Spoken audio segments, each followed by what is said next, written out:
Hello. I definitely pressed mine before you pressed yours. Oh, crap. I'll sync it. Well, you said like 1, 2, 3, go.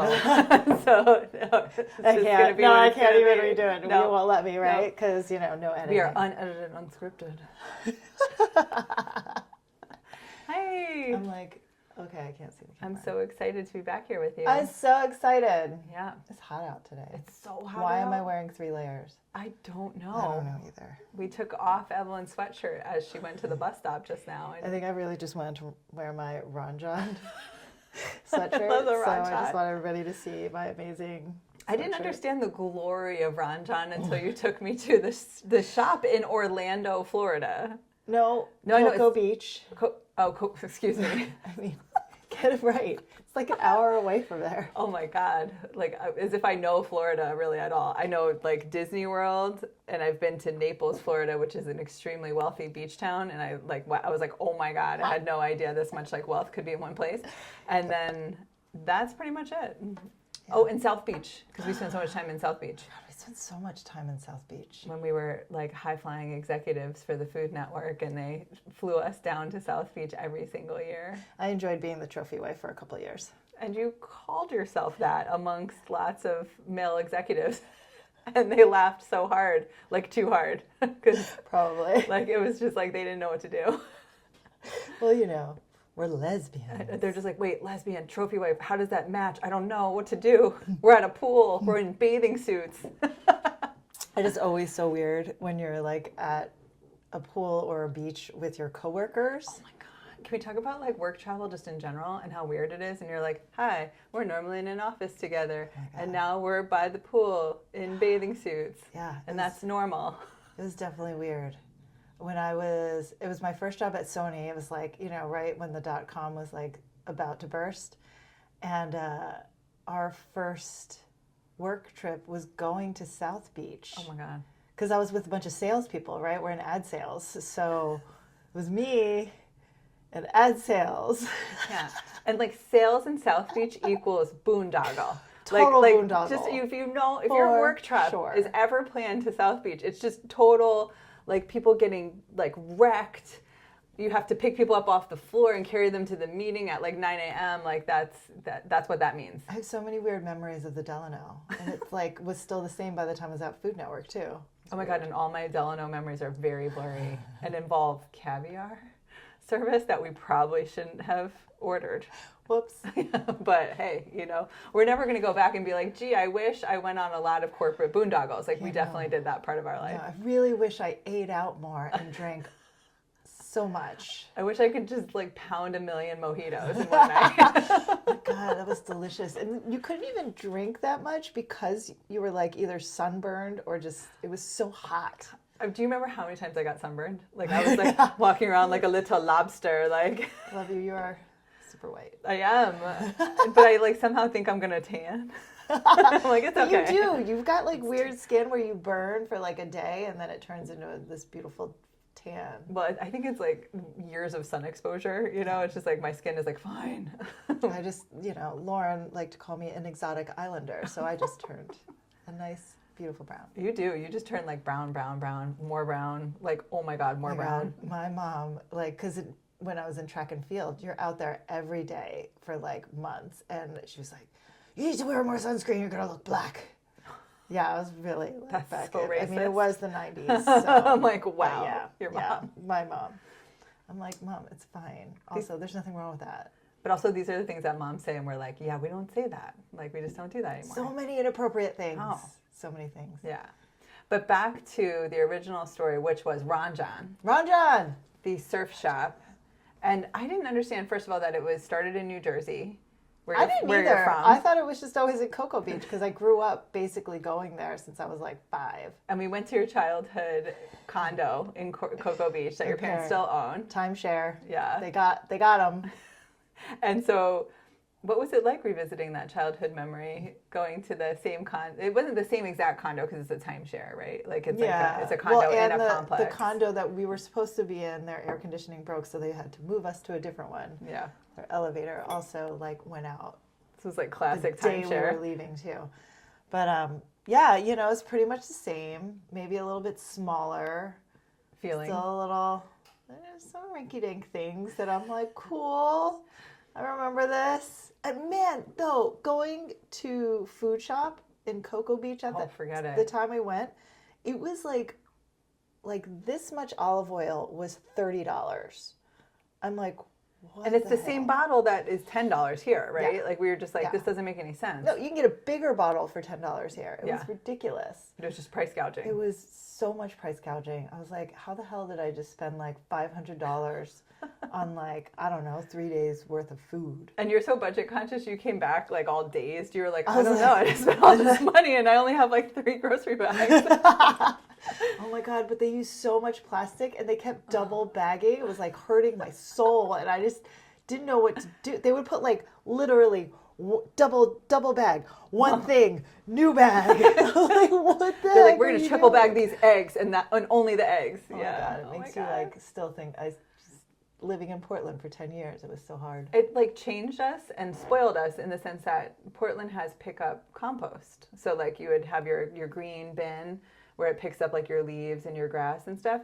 We in Portland smartly just says like, okay, put your compost in there, right? Yeah. And so that was just so convenient. Fantastic. But we have been taught over the 11 years that we were there to like sort our garbage, like to a really like big extent where like I remember taking like an eggshell and being like, nope, this isn't going in the regular garbage. It needs to go in the tiny little compost bucket. And I'm going to put it in a tiny little compost bucket, which I'm eventually going to put in the big green bin. And it's just like, after a while, you're like, this feels like a lot, right? And then you come here and there's just like clamshells and plastic everywhere none of which can be recycled. And then down in Florida, it was just like, forget it. It's like worse than here. It was just like, whatever.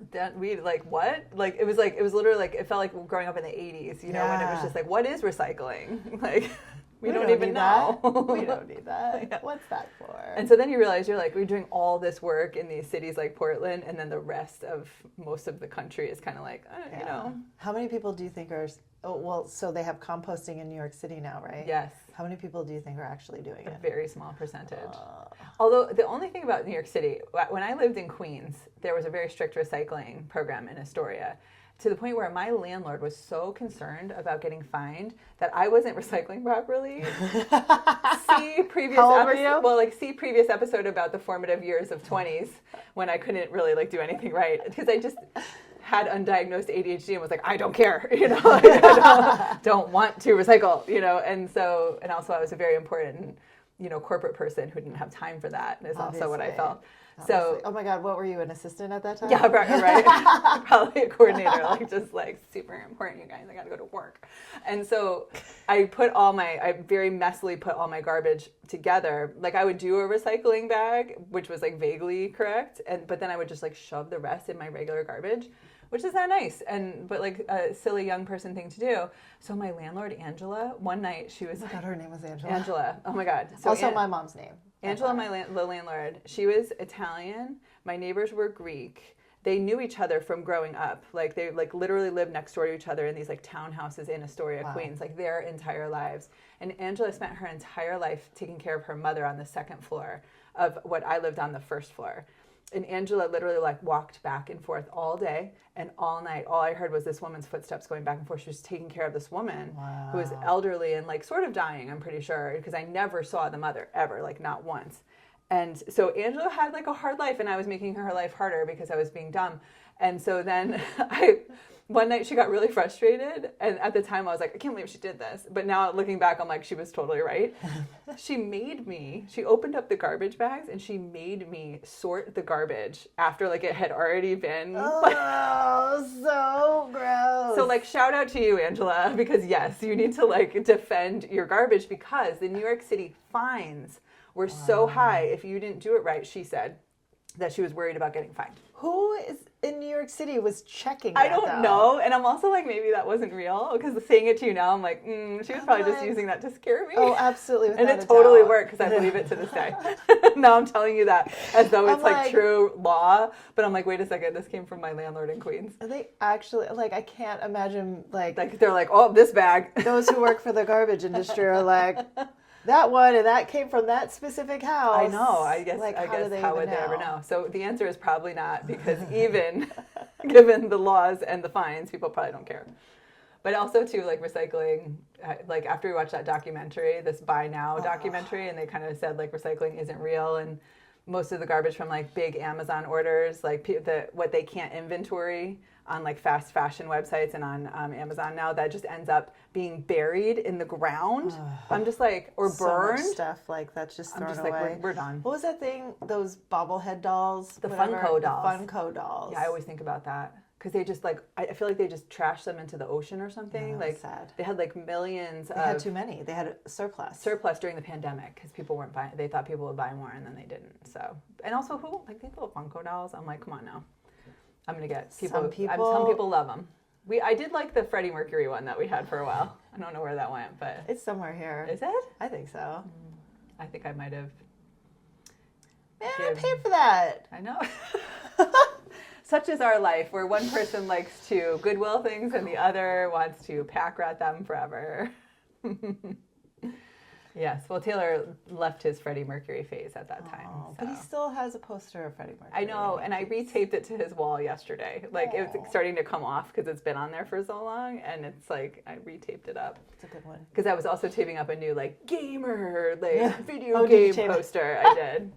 That was hanging out in his room for a while. Yeah. It's so interesting to see how they're going to grow and like what they're going to be interested in. It always changes. Well, our daughter has such specific tastes. Like, Evelyn knows exactly what she wants. She got new glasses. They're very particular. They're like a rose colored, like gold tint rim. Like, she looks very mature in them now. And Taylor is interesting because, like, I just feel like he has that ADHD thing where he just doesn't care that much. Like, he's like, I don't know, like, you can put it on my wall. It's fine. I'm like, do you like it? And he's like, yeah, no, I like it. But I'm like, it just doesn't. It doesn't have the same like specific taste that hers does. Where if I would never dare to put something on Evelyn's wall without her permission. Oh my God, there's not any room to put anything else on her walls right now. Let's talk about where he got this poster. Oh my God, we have to talk about bingo night. Bingo night. Okay, and also the bingo night, which was so fun. So fun. But the most disappointing part of the bingo night was when you're sweating it out in the middle of an elementary school cafeteria, which you have helped set up because we're part of the PTA, because we're like good like that parents. And so we're sweating it out. It's like the first hot day. The doors are open, but it's not working. The kids are running around playing in the playground, and you're just trying to get everybody to do this bingo night. And then you sit down, and you're like, oh, this is gonna be so fun to play bingo with my kid, right? First announcement. Oh, parents, so sorry, you're not allowed to play. I was like, oh, flip this table over like New Jersey Housewives style. I was so mad. You're so bad. Along with like several other parents and grandparents, I would have to say. I could have formed a mutiny on the Bounty where I was with my table, because we were just like, wait, what? Like, we did all this and we don't even get to play? I brought all my children. But it made sense because kids playing bingo is very different than grown-ups playing bingo. And there were at least like, I don't know, 100 kids. So plus parents. There were like at least 200 people in there. It was insane. It felt like a pandemonium. Like once the kids started winning too, and they were like, bingo! I got bingo! Oh my God, they were like screaming, crying. I got it, bingo! And then they would like run up and not know what to do. But it was amazing though, like, right? Because the PTA has created like this huge, like 2 tables worth of prizes, like posters, erasers, little highlighters, water bottles from the high school. Oh, the water bottles. That's like kind of plastic kind that no one wants. Like nobody wants. The ones Not that even a nice one. Like a mini sports bottle. And you're like, no! Evelyn has like these Stanley cups, and then she wanted this specific bottle for like murder days. So stupid. I love it. But like all these prizes, like books and tote bags and all sorts of stuff. But it's just so funny because like once one kid picks one thing, everybody wants that one. Yes. That one thing. The water bottles all of a sudden started going, and I thought nobody was going to pick those. And you could even see some parents like, don't get the water bottle. We have like 5 of them at home. I know. As I was sitting with another group, family, and the mother was like, you can get anything except the water bottles. I was just like, yeah, good for you, Mom.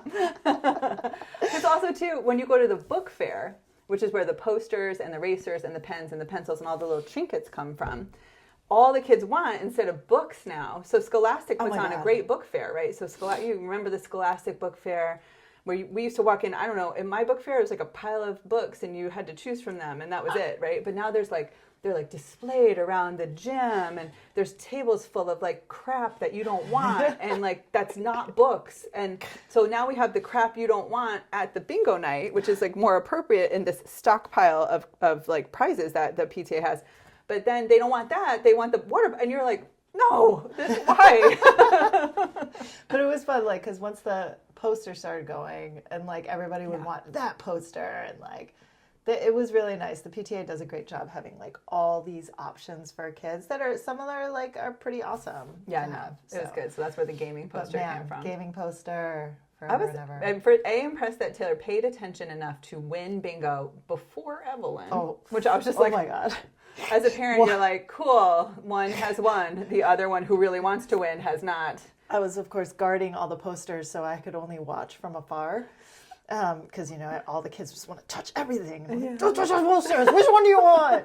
It's a crazy night. But I had to be really nice though, right? Make sure I'm nice. I don't look like a scary No, Asian. you do. You're like, what would you like? But that's you inside. Don't touch this. I want to be like, oh, don't touch this. But you can't. Absolutely not. No. That's not appropriate.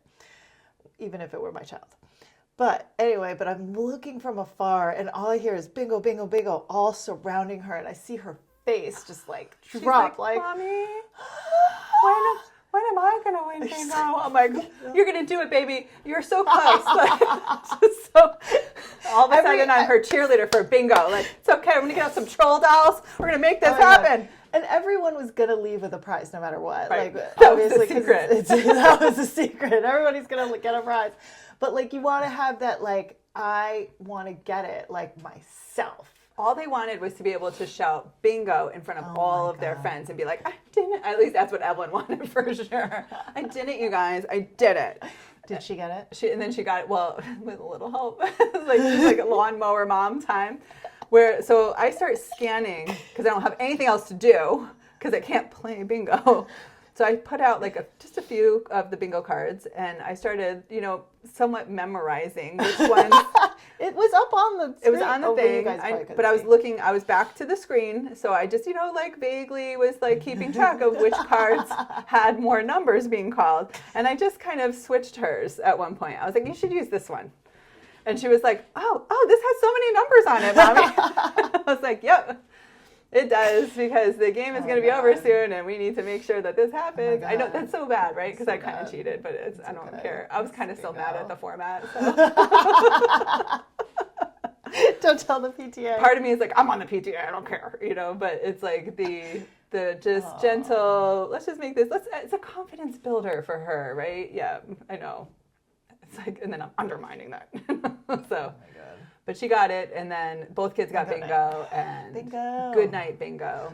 At one point, I was just like, I could see my future as a senior citizen playing bingo night with like 5 cards and the dots. Oh my God, part of me was like, let's get those dot markers out. Let's go. Yeah. I want to put my little troll dolls around my bingo cards. I love that I had to explain the troll dolls to you. I don't remember that. I need to I need to find the card. I have to. If anybody of our, wonderful, like, loyal friend listeners who listen to this remembers what movie it was where the woman sits down at bingo and puts out like troll dolls all around her bingo cards, and she has like specific dot markers and she lines up the dot markers. It's like Melissa McCarthy type, or it's like somebody with like big poofed hair.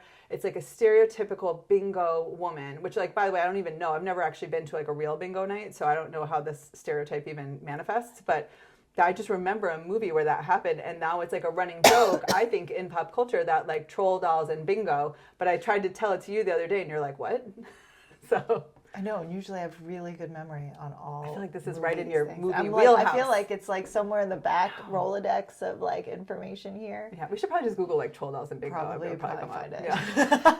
But no, why would we do that? But we just don't want to know the answer. What if we didn't use Google? Oh my God, when I was reading that book that I would keep talking about, the 90s book, I was rereading it because I wanted to use it as a source in a paper that I'm writing. And they talked about how Google, so I did all this like deep dive on how search engine optimization happens. Oh, I know, right? So boring, but also like fascinating, because that's basically my whole research is like so boring, but it's also fascinating. So like before Google, search engines didn't really work. like they kind of like did it, but it was like the yellow pages, kind of like phone book style, where it was like alphabetical order of websites. And then when Google came in, they were like, we have this thing with this proprietary algorithm called PageRank. So crazy. And then all of a sudden, it was like the way it was, Klosternik says it was like all of a sudden we had a shared understanding of meaning for the first time. So like we all now agree that what comes up in a Google search is what is available. Even though there's a million other things available. Oh my God, she's so Thank you for coming to my lecture at the end. Listen, we're not teaching anymore. I need somebody to teach God. you. Oh my God. But yeah, that I thought that was fascinating, but obviously not. So anyway, I don't know. Algorithms change like every day. I'm like algorithm. Oh. But it's also good to not look things up every once in a while. Was sort of the point. Like just kind of. But we're probably going to. Now I really want to know. Siri. No, but okay. Event idea though. Like I feel like if you had a bingo night for a certain age range, like people would show up. I Did don't know. the PTA kick you out of your kid's bingo night? Come join ours. You should do a poll. I think you should do one of your famous Instagram polls on this. Would you leave your home, in your comfy home, and come play bingo with a bunch of other middle-aged people? And then the follow-up poll is, am I old or not? Are you on the cusp of being a senior citizen? Come join us. Do you like routine and safety and like a nice, somewhat quiet place to play a game until you win? Do you like dots? They're scented. Oh my God, With so grape funny. and cherry. That would be, I don't know. I never thought in a million years I'd be open to bingo, because if you asked that younger self that was doing the trash wrong, she would have been like, gross. I can hear it now where it's like nobody ever plays background music at these things. So it's just like silence. And then it's all of a sudden on a microphone, scratchy microphone. 31. Because like no matter where you're doing bingo, even in the school cafeteria, with the most like effusive principal doing it, it's like, oh my God, she's so fantastic. B5. It still sounds the same. And then all of a sudden you hear you hear the rustle of the kids. I don't know. I think bingo night, I think, is indicative of where we are in our lives. That because I want to do it so bad. Yeah. But I always wanted to play bingo, even when we were like, had no time. But I think that we want like time. activities that use your brain without drinking, like that you're just kind of like because we don't drink anymore, and we haven't. This is our year 5 of not drinking. Year 5? Yeah. I was telling somebody the other day. I was like 4 or 5 years. This December will be our 5th year of not drinking. Job keeping track. I mean, I keep track because I try to keep myself honest and make sure that I'm grateful every day that we don't drink anymore. Do you ever have dreams where Yes. you are drinking? All the time. That's I have these dreams where I'll be like, I should just have a beer right now. Like, your brain is like, you should do this. And then I do it and then I immediately regret it. And I'm like, I can't believe that I did that. Like, we've come so long without doing it. And then it's like shame. And then I wake up and I'm like, oh, phew, that's a dream. I'm trying to think, I don't think I've had dreams about drinking, but I still have dreams every once in a while that I still smoke. Oh, man. Yeah. Well, maybe that was your, like addiction that your thing. brain is still holding on to. Yeah. Yeah. Once in a while, I'll have a dream that I'm smoking, and I'll just be like, what am I doing? I smoked for 5 minutes in college. I smoked with like the Parliament lights because that's what everybody smoked. All my friends. That's all I smoked. And I got strep throat 4 times in a row.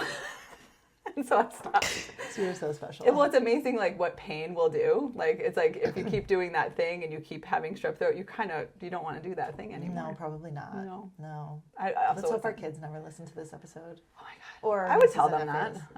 It's a cautionary tale, like why you shouldn't smoke. You might get strep throat. I know, but I think that the slowing down part of our life is really interesting right now because we don't go out as much anymore. Like we would rather go to a networking event that happens at 8:30 a.m. Remember, we just registered for one? Oh, we totally did. I'm very excited. Rather than 5:30 p.m. because we'd rather be home for the kids and be kind of in our chill evening schedule. Mm-hmm. That can't be disrupted now as much. Once in a while is okay. But early morning is kind of well, we're already up and doing stuff, so we might as well just go to a networking thing. Because why not? I know. What else are we doing? And when I was teaching, I was telling the students because they were complaining that my classes started at 9:30 a.m., which, by the way, I have zero control over. It's they're just well, I wasn't sure I wanted to take her 9:30. And I was just well, it's not mine 9:30, but okay, that's what the department sets out. And I said to them, I was like, is 9:30 early? Like knowing the answer. And they're like, yes, it's so early. Like I cannot get out of bed. Like, And they're like, and then they looked at me and they're like, what time do you get up, Professor? And I'm just like, well, I get up at 6 every day. And they're like, what? I can't believe it. That's so, I could not even imagine. And I feel that because when I was in college, for sure, I felt that way. Absolutely. And now I'm just kind of like, I don't know, 6 feels kind of just like whatever, like normal, maybe 7 if I'm getting crazy. See the sunrise. Like today I wanted to sleep till 7, but there was a dog in my face licking me at 6:45. So Daisy. I know, our old girl needed to go. Well, so the semester's over. What are you going to do with yourself?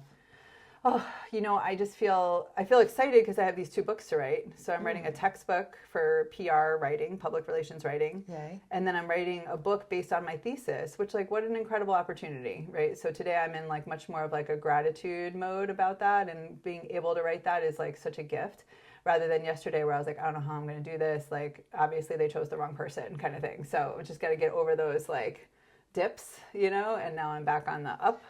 And I'm going to write those books, and I'm going to I still write papers with my research team that I'm really also very lucky to be on. So I have a new study that we're starting for that. And so I don't know, I'm just writing and researching. Busy. Oh my God, so much writing. Did you ever think you'd be doing this much writing ever? I think I always wished I would do this much writing, but it always felt like a very ethereal dream that I might not ever be able to make happen.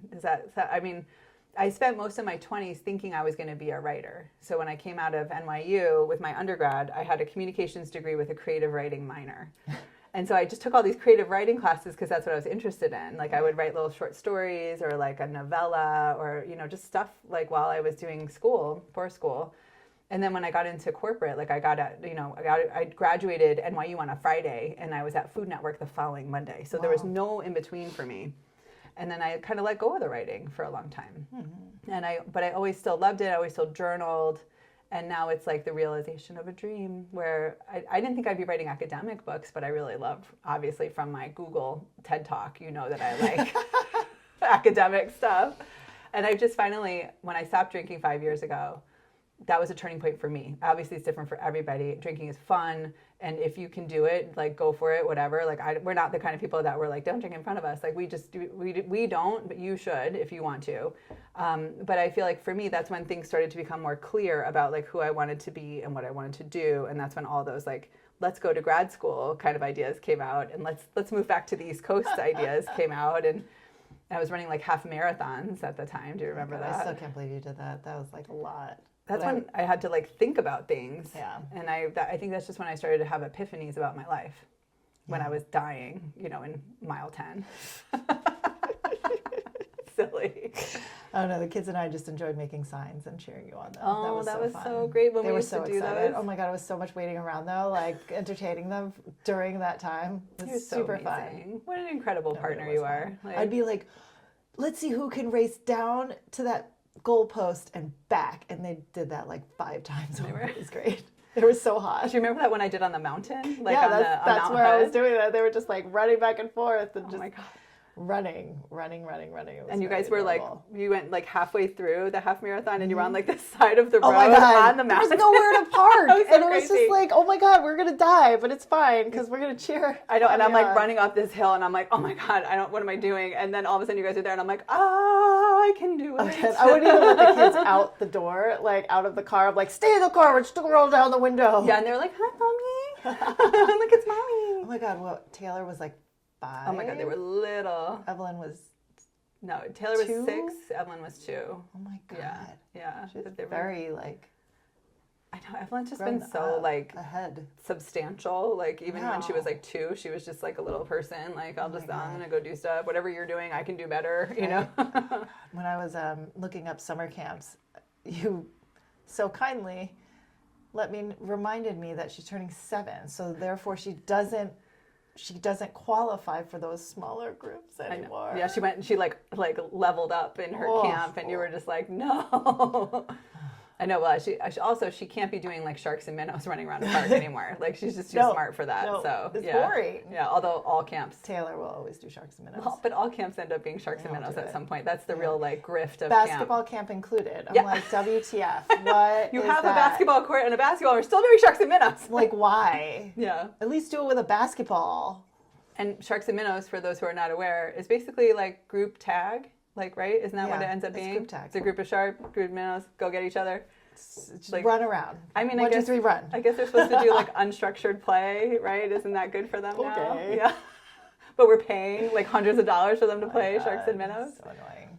Parenting, so fun. Jenny, what are you doing now that the semester's over? I was ready to go back to me. That's how selfish I am. Jenny, my love, my world, my everything. What are you going to do now that the semester's over? I'm sorry, I'm still laughing. I'm so proud of that one. I had like 3 more points. Proud. Okay, what are your 3 more points? I'm just still going to go back to me, but that's fine. Yeah. I'm sorry, I'm still crying. Oh my God. Jenny. This is pretty much what we do all day, every day, is just laugh. But the readers are dying to know. What are you going to do after the semester's over? I don't know, but I'm going to enjoy this time because I'm teaching 3 classes next semester. Woo! That's going to be fun. Level up. And I'm teaching, so I've got 2 intro to graphic design classes, and then I get 1 additional class with an intermediate level. Mm-hmm. I don't know what that means, but that will be interesting. I think it's going to be a fun challenge for you. It'll be fun. I'm excited. It's going to be a lot, but... and to actually teach those who are in a design major. Yeah. Yeah. I think so. I'm or not at sure. least vaguely. More interested in design. Because right now, intro to graphic design is for strategic communicators. So it's like all the PR and marketing people who aren't designers. We're like, I would like the logo a little bit to the left. 5 pixels to the left, please. And so now, what I'm I feel like a majority of the class is like, please be nice to your designers. Don't just say, I don't like it. Yeah. Give some good feedback. Put them in a direction. Yeah. Try something different. Don't just say, I don't like it. I don't like the color green. Yeah. Well, why not? You know, I know, green's a great color. Yeah. It doesn't always have to mean leprechauns. Well, then they learn how to PR it, and they say, maybe a little less green. How about blue? Yeah, exactly. You have to at least suggest something. That's what I joke with them. I'm like, you guys are in PR. Right? You know how to spin this. Yep, you know how to market yourself. Market yourself. Market yourself. But so I'm going to take this time, and we're going to, so on top of all your writing, we are both going to be doing Blue Salt Air. Yes. Our creative studio. Yeah, and we're going to make it. In the cloud. Yeah, we should do something with the cloud metaphor. That would be fun. Yeah. What was originally going to be like a physical space for people to create things, we are going to train people how to do their kind of creative website writing work online, because the physical space is just not possible right now. Yeah. Along with just creating websites, doing all the things. I never thought I'd be doing branding. I know, branding. So I've created 2 logos. I was going to say, you're doing a lot of logo look and feel right now. Yeah. That's been fun. Yeah. Just kind of going into just say yes. Somebody asked. So I was like, you know what, I will do it. Yes. You're also a very talented designer. So it's kind of time to put those skills to use. I don't know, I'm also kind of getting my own individual training as I'm teaching the kids intro to graphic design, which is about branding and visual communication. So it's just kind of funny. I love how it's all coming together. When you're learning yourself and then you immediately teach it back to them. I actually really love that. I do that too. Oh my God, it was fun bringing them along in the logo creation for CNY Pride, because they were just like, what? Yeah. This is what happens? This is the process? They just want to see. They just want to be in it. And it was fun because I got their opinions, and I talk about focus groups all the time. Ask people. So I'm asking all of you if you are welcome to give your opinion or not. It's voluntarily, but I want you guys to see the process. Yeah. And I think they had a lot of fun. I think it's so important that it's demystified for them, because the real world is this scary place, and it's not. It's a bunch of grown-ups trying to grown up. And as I tell them all the time, the grown-ups do not know what they're doing. Nope. We just this Making idea. it up. And they look at me and I make jokes about my age and stuff, and I'm just I'm 47 this year. And, you know, a lot of us are like pushing 50, you know, but like, what does that even mean? Like, does it like, and to them, that's like so old, you know, like you just are ancient, right? But I'm also like, you'll see, because it's sort of just you have to work with me. Like I tell them I'll be your boss and you'll be the person coming in. That's how it works. And the boss is still trying to figure it all out too. So there's no just like, all of a sudden, you know, you're just given all the answers. Like you get a few along the way, and then sometimes they work and sometimes they don't. Yeah. Well, and it's always ever changing, right? Like AI is here now, right. So it's like, let's learn some more. Yeah, and I love learning AI. I feel like I'd rather like learn what's going to be the downfall of humanity rather than like be like, wow. Oh no, you know, like I'm just like let's look at it and kind of take it apart so that I can be aware. Like, and also this is like a dumb thing that I think where I'm like I'm gonna like know, like I need to be aware when that's gonna happen, so I'm just tracking it. Because they have like humanoid robots like ready. Oh my God. The only reason that the humanoid robots aren't going to come is because of the tariffs. Is it bad that I'm kind of almost a little excited because by the time we retire and my back no longer works, I'm going to be able to have a humanoid robot to do things for me? There's like a robot like holding you up. Yeah. Like, oh, maybe you would have like a mech situation, like all cool. like you That's know. Crazy. What are we, aliens? I don't know. What are we, like Sigourney Weaver? Yes, that's exactly what I was picturing too. Or like Lego Batman was also in my head. Oh, yeah. Yes, of course. Yes. But yeah, I think that, well, and it comes with such, I guess, is that a benefit? Like maybe that would be a benefit, but it's also, there's just so many downfalls, like just so many things that could go wrong in this whole thing. But also we've learned AI enough for our industries. Like you've learned it for web design and I've learned it for writing. And for me, for writing, it's still just ChatGPT. Like it's still like the Gemini. Whenever I use Gemini inside of a document, I expect it to work because Gemini is the Google AI, and it's like, "Hi, I'm Gemini. Like, I'm inside of your Google document with you. Like, let me help you write something." And I'm like, "Cool, yeah, polish that up, Gemini." And it's like, "Oh, sorry, I couldn't complete that right now." And I'm like, I don't have time for that, Gemini. I don't have time for you to not work, you know? Oh, man. Especially when I copy something over to ChatGPT and it polishes it right up like every single time. Listen, don't poo-poo Google. They're listening, okay? I know. I love you, Google.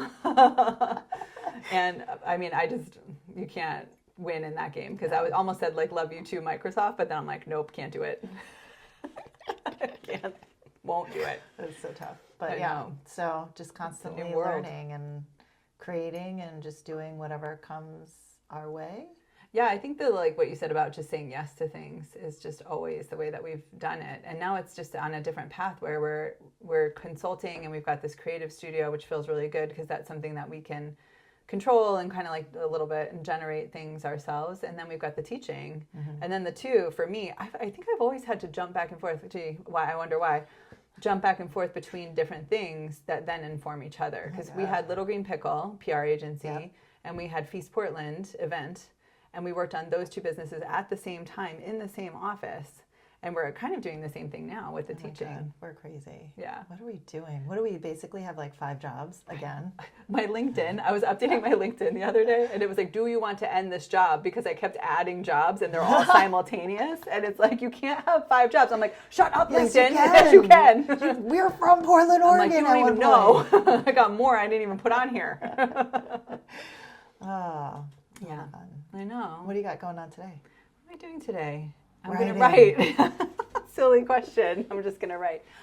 What are you doing today? See, I learn at least. I learn. I can be trained as well. I am building another website. Nice. It's amazing. So it's this one person, and she's retiring, but like still consulting, because you have skills and you want to help kind of teach, right? Yeah. And even if it's at a workshop or conferences, and she's retired, but they're like nomads. So they retired and decided to sell everything. And her husband are just traveling the world and staying at like places for like months at a time. Wow. So right now she's in Italy and I'm like, oh, that sounds wonderful. And they're like in a beautiful scenery and we're creating video. I was like, it would be great if you had some kind of video, even if it's just like talking about your methodology and what you teach and your, strategery. Your strategery. Strategery. and you're going to have beautiful scenery. Like, do it in Italy. Like, how cool is that? You can't pay for that here. Yeah. So she was just like, oh, that's a great idea. So 1 out of 5 good ideas, sometimes 3. Well, this is why you're the best brainstormer, because you throw them all out. Oh, yeah. And like everyone's like, no, maybe, no, yes. Like, and you get to it finally. Because that's how else, that's called a brainstorm. I know. There are no bad ideas. But people get so worried in brainstorms that they're going to say something stupid. And so then they don't end up saying anything at all. You don't have that problem. No, I don't. Well, I like that you were already laughing. I wasn't even going to say that, and then you're already laughing. Well, like, so I would say when we were in large companies, like when I was at Food Network, right, I probably didn't. Like, I would say some ideas, and I would just think really hard before I actually said anything in any brainstorm. But it probably wasn't until we owned our own companies where we're the bosses, right? Yeah. We don't care anymore. So we're just like, it's our ideas. Like, you can't be like, Jenny, that's dumb, although people did it anyway. But but it would be funny. And then would get everybody laughing. And then I kind of almost became addicted to it. So I would like say whatever outlandish crazy thing out there, and they would all like poo-poo it and then laugh. And then more ideas came out of it. And I felt really good about that. Oh, interesting. You were kind of like the party starter. That's kind of. Yeah, or the brainstorm starter. What's up, everybody? Let's get this brainstorm going. Where are you guys from? I'm from New Jersey. Let's raise the roof. Let's get the music. Stupid. So silly. Now I feel like this is going downhill. Really? I thought it was just getting good. That's so funny. Okay. You know, I feel like I think that the brainstorming thing also comes down, like, as women, we have to just say our ideas. Like, we have to just not be worried about what people are going to think or say. And I encourage all the young women I'm around to say as many things as they want to say and be ready for the reaction that you might get, which is either going to be positive or negative or medium. And maybe get ready for somebody to say it later on and it becomes their idea, which is probably the worst thing to happen. But whatever, you know where that came from, and you kind of just... You keep moving on, and then next time your great idea comes up, say it louder. Or you could say, as I said 10 minutes ago, like, call it out. Or do that.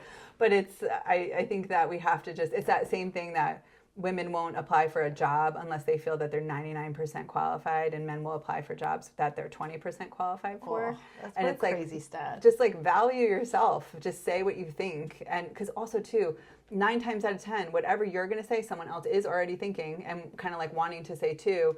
And I always tell my students in class, I'm like, please ask questions, because you can really rely on whatever you are asking someone else is probably thinking about. Like, we're not so dissimilar that if you have a question about a concept, someone else probably does too.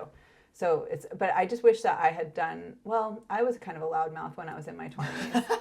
You should have known me back then. You knew me when I was like 28, but that was almost starting to get more like mature and like together. Would we have been together if we met in our early 20s? Like, only if you were open to like a lot of messy, like, just because. Probably not. But like, it also led to, I just didn't have that same filter that I knew a lot of the other women had. And I also, it's so interesting that you say about the reaction. I also enjoyed the reaction of being the youngest person in the room and saying something, and everyone getting kind of upset. Like, all the older people would be like, how dare she say something? She doesn't know what she's talking about. She's only like 22. And I would just do it because I would like that reaction. And I had a boss who was just such an incredible mentor to me, that he would back me up no matter what I said, which, like, I'm just kind of like, that's kind of amazing to have in your life always. Shout out Adam. And just that feeling of like knowing that it was going to be okay, like, no matter what, like, either they liked it or they didn't, but I wasn't going to get like in trouble if I was talking. No one. That's the thing. Nobody's going to get in trouble unless you say something really terrible, like mean. Yeah. Like, not terrible, but like, you could have a terrible idea, but like, you're not like cursing every 5 seconds. That would be crazy. That would be nuts. But like, you don't get in trouble for saying a bad idea. You actually, like, it should be rewarded, like, just to speak up. Because the best is, like, most marketing and PR, the demographic is them. Right. So who's gonna understand that demographic the best? I know. And you're never going to get to even trying, like, what is the demographic that we're trying to reach? What is the sort of plan to get there if you don't get like an idea out, Right. you know, because then it's like a lot of times people want to get into like budget and like what are we gonna like, are we gonna do a survey or how are we gonna get to this, you know, group of people? Yeah, what's the ROI? But it's like, no, what's the idea? Like what are we actually even trying to put out in the world? And I feel like it ends up being backwards most of the time. And the good thing is that AI still it's great, and it's a great assistant, but it's not going to come up with those great ideas. That still has to be human. No, because like when you ask ChatGPT for ideas that are creative, it is like just snooze fest. Like it's just, I'm like, oh, Well, it's stuff that's already been done. Yeah, it's like if you would like a recycling of every hackneyed idea that's ever been on the internet, like sure. But it's, and also, you know what ChatGPT is really good at? Titling things. Like, so it's not good at like the like meat of it, like the heart conceptual stuff. Like it just cannot do that because it doesn't like rationalize. Right. And everyone needs to understand that ChatGPT is just a numbers game. It's putting together like what, if you wanted to write something this way, it's like, how do I have all this other data that is written that way? Does this match what you want? Like, it's just a puzzle. And so it's not going to be like, it's not literally thinking. Like it can't just create something out of nothing. So you still have to do that. Could you, this would be an interesting test. You know how some of the titles, like you'd have a pun or like you use rap lyrics or it's like Star Wars like themed title. Can you ask it to combine a title that is not relevant to Star Wars and combine it together? Yeah, you definitely can. Would it work? Like, or is it like terrible? Well, it like works, but it's still like lame. Like it's just like it's not the same. It's like Star Wars lightsabers into action. You know what I mean? Like it's just like the most basic. Like like think about the most basic iteration of something with. But like when we did the Star Wars headline for our festival, we were launching on May 4th. So it was going to be like, May the 4th be with you, like feast is coming, whatever. Like we're going to capitalize on that. And that was before people started really marketing to May 4th too. Right. But you can do that, but you really have to direct it. Like you would have to give it like, here are 5 interesting points about Star Wars. Here are 5 interesting points about my business. Please combine them into a catchy title. So if you write catchy, that's what all of a sudden awakens the ChatGPT like neurons where it goes like, I could do whatever I want. Catchy, like, and then it just starts doing the like da da da da da da, like, and you're like, ew. But if you ask for 3 options, which is what I do a lot, you'll find 1 in there or maybe 2 that you can combine, and you use your human brain and you put something together that actually makes sense. But it's just like a starting point. If anybody's using ChatGPT to generate anything and you're not editing it yourself, then you're doing yourself you're doing yourself and your audience a disservice because it's just garbage. And then that AI garbage goes out on the internet again, and then guess what AI is pulling from the internet? It just recycles the garbage over and over again. And so we're just going to have more of that unless we have human brains creating things. The end. Yeah, still got it. I mean, well, so who was I talking to? I'm like, AI doesn't have humor yet. No. Or will it? I don't know. And when it tries, it's like, like sometimes so this is too much to say, but when I talk to ChatGPT in the morning, I say good morning because it is my writing partner in a lot of ways. So I say, good morning, how are you? This is also, I ask it how it is. I'm surprised you haven't given it a name like Ricky or like Fred. I just, it's its own thing over here. I'm not trying to get too attached, right? But I also need to know, so they update the model so often that I need to know where I am with the model. So what model am I getting? Am I getting ChatGPT 3.0 or 4.0? Have they moved things around a little bit? Like, is the writing going to change? Because week to week, it changes. Mm-hmm. And so I've trained it in a lot of my voice. So I have different categories. Like you can save the categories on the left, and you can go into them and say, like, today I'm writing this, and tomorrow I'm writing that. But I say good morning to it because I want to see what it will say back. Like, that's really the reason. And a lot of times it'll say, like, doing so good. Like, how's your day going? Like, I hope your day is so great. Did you give your ChatGPT the fry? Oh my God, like, that's how it sounds to me. Like, it sounds like it's like a young woman being so slay queen. Like, you know what I mean? Like, that's how, like, I didn't program it that way, but that's how but I think that's what the like algorithm thinks that I want, based on how I talk to it, right? Because it's getting it from somewhere. And so then I go into like, today I'm writing this, like, can you help me draft this? Can you help me outline this? And so it's like you do, if you treat ChatGPT like a writing partner that you have a relationship with, that you are willing to invest in to a certain extent, it will give you good stuff back. But again, you have to make sure that that writing is yours when you're submitting anything. Agree. Also, since they're putting in the little code and the characters Oh, now. yeah. I got to see if that's true. I saw like there's like Unicode hidden as spaces now. Right. So you should be able to look at it. But I think it's like the upgraded ChatGPT that you have to pay for. Yeah, and it's I don't know. and it's interesting that ChatGPT would want itself to be found in other people's writing. Like it's almost calling itself out. Maybe there's some kind of policy that went out. Yeah, or something. I know, Who because knows? like all of the detection doesn't work. Like the Yeah. detectors that are trying to say like this was generated by AI. There's like all this research that like 11% of really written by humans, it will always come back as like 11% AI written, because it just sounds, AI is based off of human writing, right? Yeah. So it's always going to sound a little bit like that. But I just think too that everyone has seemed to succumb to the idea that we're going to use these tools. So it's just a matter of like, how do we use them for good and not for bad? Listen, I will ensure you that. Oh my God, but the word ensure, no. I literally do like a find, like a control F on all of my documents to make sure I only use the word ensure one time. Because it like comes up so often in all writing right now. Like Yeah. I see it everywhere and I'm just like, oh, we are just ensuring the crap out of things lately. Ensure, critical, crucial. And there's a bunch of other words though. Sometimes when I see them, I'm like, I know what you did. Did you try to tell it not to use those words? And Yeah, it's does still it? like because like I am impossible. adamant, like do it again without the word ensure. I will tell it, but it's also just like someone's writing style. Like a lot of academic writing has those words in it, so it's just sort of like hard to say. You know, you can't tell people what to do or not do. Yeah. Here we are. I feel that you want to wrap this up, Jamie. Yeah, I gotta work every single time. You're like, oh, I just wanna like keep I want to talking talk to you. forever. It's a writing day. You need to go write before I have to take you to go pick out your glasses. I Because know. you need a buddy.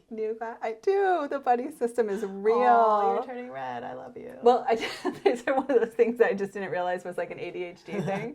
I am turning really red. But like that when Janny goes with me, like everything can happen. And then when I have to do it myself, I'm like, okay. Step 1, get in the car. Step 2, do I have my wallet? No, get out of the car. Like, oh no, it's already going downhill. I'm happy to go with you. I'm very because lucky. I need to also pick up my own glasses. So it works out. But if anybody in your life is neurodivergent in any way and they need to do things, the buddy system is so real. Like if I just even sit in a room with you and like work, a lot of times I will work more and like better, faster. I have no idea, but like Unless I interrupt you every 5 minutes. yeah, and then I have to go in the basement and write, which is what I'm gonna do now. Okay. My little cave. I love you. Love you. Okay, bye everybody. Bye.